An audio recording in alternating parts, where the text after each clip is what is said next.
Hi, everyone. Thanks for listening to our session today. My name is Lu, and I'm the Director of Machine Learning and Data Science at Restaurant Brands International. We are the parent company of three iconic fast food brands, Burger King, Popeyes, and Tim Hortons.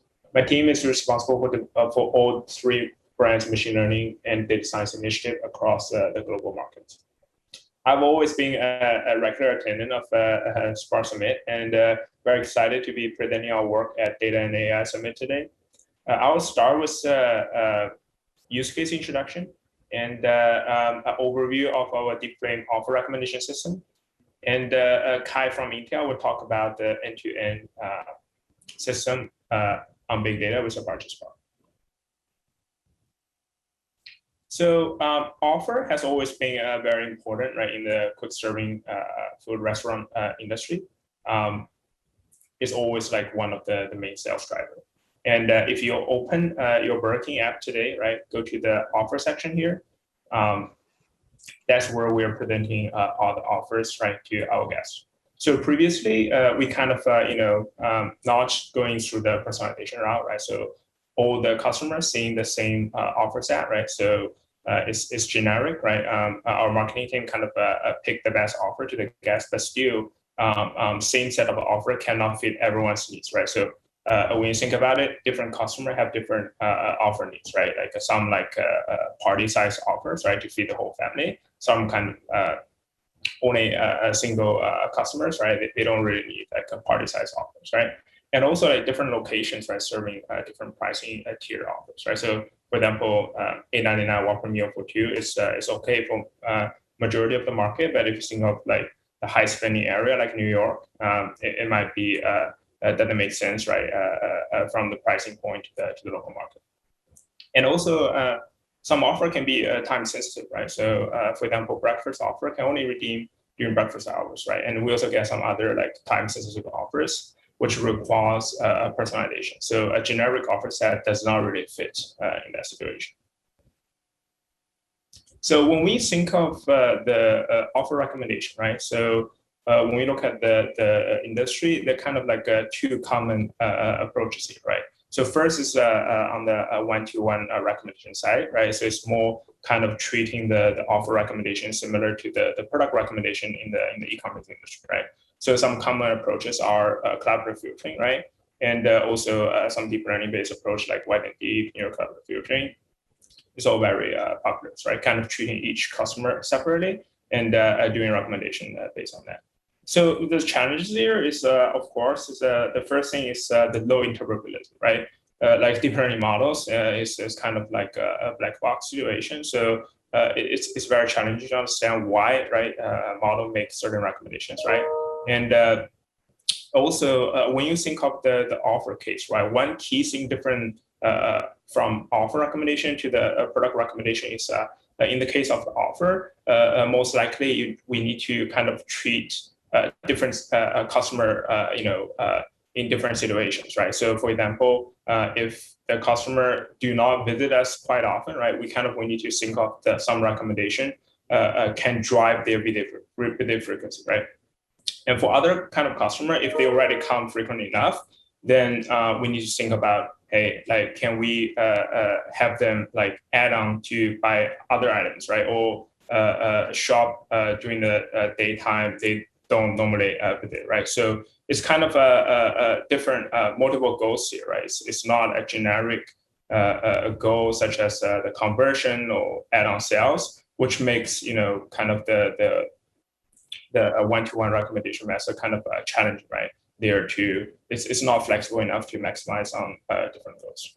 And also like when we think about collaborative filtering, wide and deep, those kind of model, it's going to create a huge size of user embeddings, right, to manage. So when you're talking about like millions of the customer, it's going to start causing the online inference issues, right, where you get like too big of the size of the user embedding for the system to manage.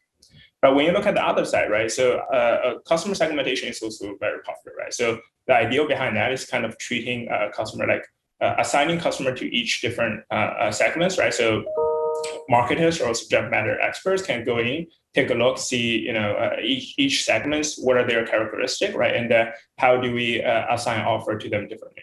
some common approaches are like traditional like RFM model, right? And various of classroom model like K-means, K-mode, DB-scan, all very popular. So the challenges for that is assigning user to a segment will not necessarily tell the marketers what offer to assign, right? So you do get offer assigned to each segment, but still, right, you need kind of marketers to work with the data team to kind of come up with idea for each segment what offer to assign. And this process can be kind of painful, right? Because you deal with like manual assignment work, and sometimes can be like too much for the business and the data team to handle, right? To figure out those like manual assign rules. So when we sync up the new offer recommendation system, right, there are like a couple of goals in the mind, right? So first is this needs to be interpretable, right? So it cannot be a black box, right? As we explained previously, like marketers needs to understand why, what's behind those offer assignment, right? And what's is driving those like recommendations. So interpretable is very important. Also, we need to have a kind of like a robust system, right? Able to keep track of the user's movement, right? Let's say across different segments. So we know, hey, if the user is moving up, right, in terms of their spending, their engagement to the brand, or they're moving down, right? And that's very important to know. And also, marketers should be able to leverage the system to maximize on different goals, right, to different customers, right? So for the user lack of frequency, we should be able to leverage the system to drive the frequency, right? For the user, like, let's say, do not visit us during the breakfast hour, we should be able to leverage the system to drive they come back to the breakfast, right? So it needs to be very flexible on that. The last point is of course, right, fast deployment, easy to maintain. So it needs to be a system like very easy to maintain in the production, right? To be able to handle to scalable, right? Handle to our all customer groups, right? So, and here, right, we come up with our new kind of offer recognition system. We call that DeepFlame, right? So it's a new system where we in-house build right together with our in-house team. So at a high level, right, there are like a couple different component here. First component is the BERT, right? So BERT is kind of the state of art, right? Pre-trained NLP models, right, out there. And in the DeepFlame, we are leveraging BERT, right, kind of understanding the offer descriptions, right? So it's kind of coming from the same perspective from the customer. So we think about, hey, when customer looking at our offer, right, what they see, right? Obviously, they see first is a description, right? So $8.99 Whopper meal for two, right? That's kind of what they see about the offer. So we try to mimic from the customer perspective, right? So we leverage BERT, right, to kind of converting the text, right, into a machine learnable like embeddings, right, for our recommendation model to kind of learn from there. Similar to that, we also use ResNet, right, which is a pre-trained image model, right? So because when customers look at our offers, they also see the images, right? So that's quite important. So we also leverage the ResNet to like converting the images, right, to the embeddings, right? Again, can be learned by our machine learning model down the line. And the TXT is kind of the new model we developed, right? It's the full name is called the Transformer Cross Transformer, and we kind of attach the paper link and code link down here, right? If you're interested, you can take a look. We also have other sessions to talk about the TXT online, right? So this is a new recommendation model we developed here. Essentially, we leverage a new like double transformer architecture, right? So we have one transformer to kind of focusing on the sequence of the ordering, right, and the user purchase history data, and another transformer kind of focusing on the contextual features, like what is your device, like what time you open the app, like all those like real-time contextual features, right? And then we combine these two using the latent cross, right, to kind of predicting the next items you're likely to purchase, right? So again, paper and coding attached here. Definitely check it out. And last component is the K-means, right? So essentially for the K-means, right, it's we are creating customer segments not based on their offer preference, but based on their behavior data, right? Such as the spend, the primary service mode, average ticket GPM, and the visit frequency, things like that. So if you look at those features, they are almost like very like stable, right? In terms of you don't change that often. Like, spend is something you can keep tracking for years, right? So that's very important because, building a segmentation based on those data ensures us can be reuse the same segments for a long period of time, right? So that we can keep track of the user movement across different segments in a consistent way.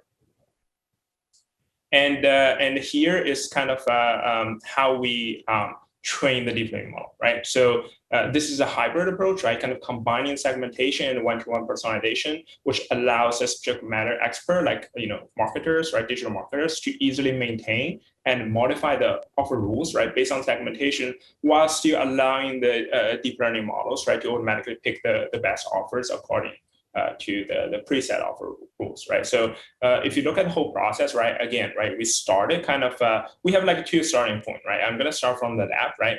So essentially, we started from the offer description and images, right? Kind of using two pre-trained models to learn the vectors, right, of the text and the images. And then we use the autoencoder, right, to kind of reducing the dimension, because those like pre-trained models, the dimension is like quite high, right? So we're kind of doing this autoencoder step to reducing the dimension to make it like the reduced embeddings, right, can highlight the difference across the different like text, different images, right? So model can easily learn out of their distinguished features, right?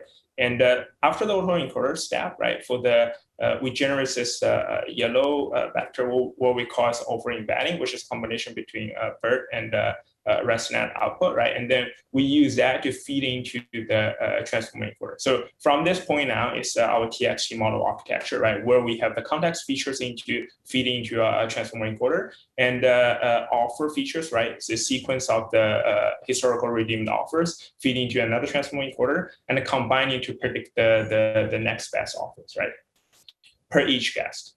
And if you look at from the right side, right, that's where our segmentation steps come in, right? So essentially, we have those like behavior data feeding into the K-means model. So each customer we're going to assign to like a segment ID, right? And then we work with the local marketers, right, to kind of understand, hey, what's the characteristic of different segments, right? Start labeling that, and based on that, they start creating this offer rule set, right? So they don't need to tell us, hey, what are the 10 offer, 20 offer they want to assign, right? In a ranked order, they don't have to do that. However, they need to provide guidance on some kind of a preset, what we call the preset offer rules, right? So they need to define, hey, for this segment, what are the number of labs offer we need to assign, right? What number of like cross-category offer we need to assign? What are number of like high GPM offers we need to assign, right? So those like high-level rules is easy to come up with, easy to maintain, and the details, right, under that, like what offer to assign, we leave it to the deep learning model, right? So it's kind of like a combination between the two. So it's flexible, right, for the marketers to control,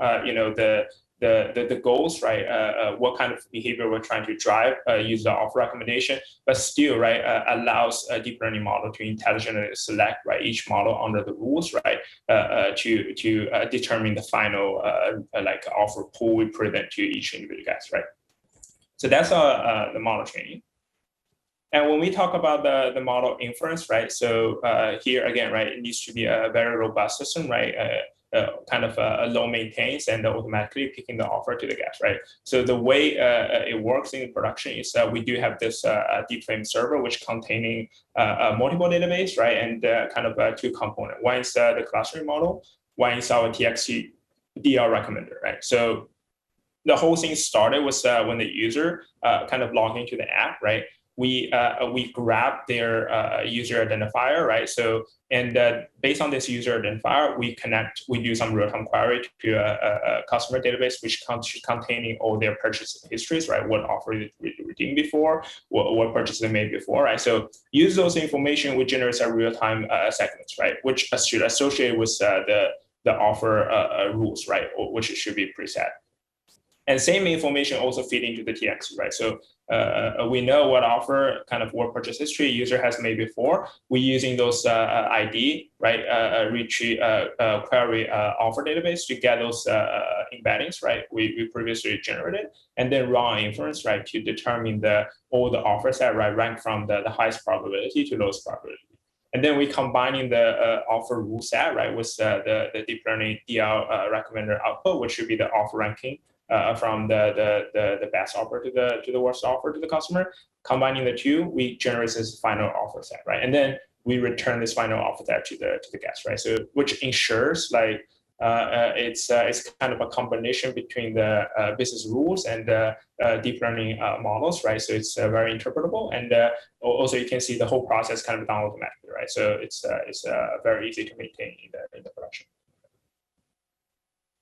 So just quick summary, right? Some key advantage of the whole DeepFlame model assigning offer assigning process. First, it's an interpretable recommendation system, right? So the embedded customer segmentation can be used to explain the logic behind the offer assignments, right? So for example, marketers can come in and say, hey, because this group is not, it's kind of like a lapse group, right? They don't come in quite often, then we should figure out some like offer strategy to drive the user back, right? So they can, adding those logic into the offer rule set, right? They create it and then have the DR model picking up the best offer under this rule set, right? So it's kind of a maintainable, interpretable, right?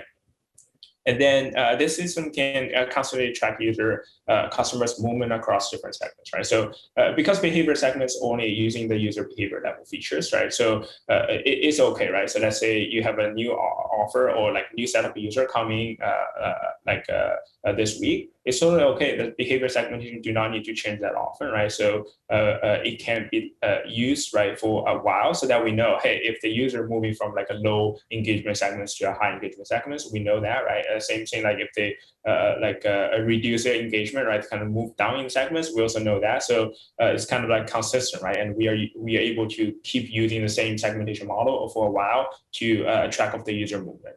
And also, like, again, right, marketers should be able to leverage the system to maximize on different goals, right? So again, this is done through the offer rules, right? This is a concept we're introducing to this process, so that in marketers set up the rules, right? So it's kind of high level, but it should be used as a guidance, right, for the final offer rule set. But they don't really need to go down to the details, right? They don't need to pick like 10, 20 offer and keep maintaining that rule. They set up the rules, right, based on certain criteria, and we allow the recommender to pick the best offer on the certain rules, right? Fast deployment, easy to maintain, that's the last point. So we are building this unified pipeline built on a single Xeon cluster, right, using Apache Spark and a Zoo, and Kai from Intel will talk more details on that part.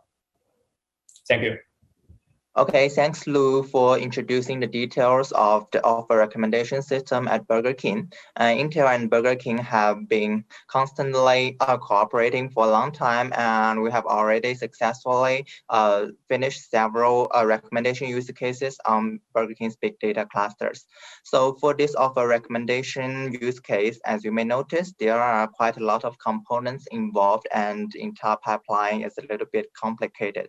So it would be really beneficial to have a unified solution that is efficient and easy to implement and maintain. Normally, when building a recommendation system or building an end-to-end pipeline, the developers would first of all finish a prototype on their laptop using some sample data, followed by doing some experiments on clusters with history data. And if everything is okay, they would finally deploy the distributed data pipeline into the production environment. So for these three steps, we target at building a platform that can help the developers easily prototype the pipelines that can directly apply AI models to big data with almost zero code changes when scaling from a laptop to a distributed environment. And the entire pipeline can be seamlessly deployed on production clusters, for example, on a Hadoop or Yarn cluster or a Kubernetes cluster. So Analytics Zoo is the platform that we provide to achieve these targets. And Burger King has leveraged Analytics Zoo to build their recommendation system. So Analytics Zoo is a software platform for big data and AI, open source by Intel, that can seamlessly run, seamlessly scale from a single laptop to big data clusters or to the cloud. With Analytics Zoo, users can directly run TensorFlow, Keras, PyTorch, or MXNet on top of Apache Spark. That is to say, after using Spark for large-scale data processing, the data can be directly fed to distributed model training on the same cluster. So on top of the data analytics and AI pipelines, we provide high-level ML flows to automate the tasks for building these end-to-end pipelines. So vertically, Analytics Zoo provides a bunch of built-in feature engineering operations, deep learning models, and use cases for a variety of common scenarios for users to refer to as out-of-box solutions. In addition, Analytics Zoo supports directly loading TensorFlow, Keras, or PyTorch models for distributed training and inference, and therefore users having experience with these popular frameworks can easily apply their deep learning applications on the production data with minimum code changes and little deployment efforts on their big data clusters. So here is the link for the Analytics Zoo. If you are interested in our project, you can take a look at it.